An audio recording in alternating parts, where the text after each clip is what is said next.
കേക്കിനും ഫോണ്ടൻറ്റിന് fries മിഠായിക്കൊക്കെ ആവശ്യമുള്ള glucose syrup എങ്ങനെ വീട്ടിലുണ്ടാക്കാമെന്നുള്ളതാണ് ഇവിടെ കാണിക്കുമ്പോൾ. ഒരു പാൻ അടുപ്പിൽ വെച്ചിട്ട് അതിൽ 1 കപ്പ് പഞ്ചസാര, 250 കപ്പാണ്, അതിൽ 1/2 കപ്പ് വെള്ളം ചേർത്തിട്ട് നമുക്ക് മീഡിയം ഫ്ലെയിമിൽ ഇത് ഓൺ ചെയ്ത് വെച്ചിട്ട് തിളപ്പിക്കാം.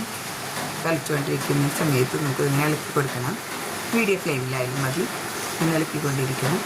ഇളക്കി ഇത് ഒരുക്കി വരുന്ന സമയത്ത് നമുക്ക് ഇതിൽ പിഞ്ച് ഉപ്പിട്ട് കൊടുക്കാം.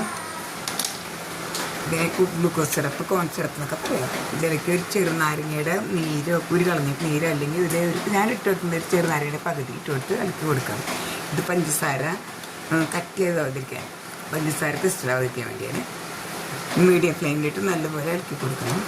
1 സ്റ്റിക്ക് കൺസിസ്റ്റൻസി നല്ലപോലെ ഇളക്കി, 1 സ്റ്റിക്ക് ആവുന്നില്ല, 1 സ്പ്രിങ് കൺസിസ്റ്റൻസി അവർ ഇളക്കി കൊടുത്തുകൊണ്ടിരിക്കണം. പഞ്ചസാര കരിഞ്ഞ് കഴിയുമ്പോൾ നമുക്ക് ഈ ചെറുനാരങ്ങയുടെ ഇത് മാറ്റി കൊടുക്കാം കേട്ടോ. നന്നായിട്ട് ഇളക്കി കൊടുക്കുക.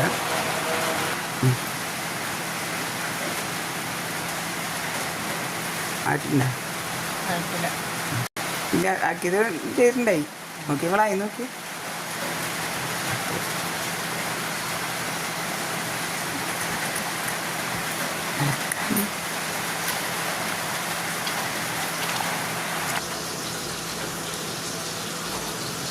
വൻസ്റ്റിക്ക് കൺസെൻറ്റ് ആയിട്ടുണ്ട്. നമുക്കിത് മറ്റു പാത്രത്തിലോട്ട് മാറ്റി ഓഫ് ചെയ്തിട്ട്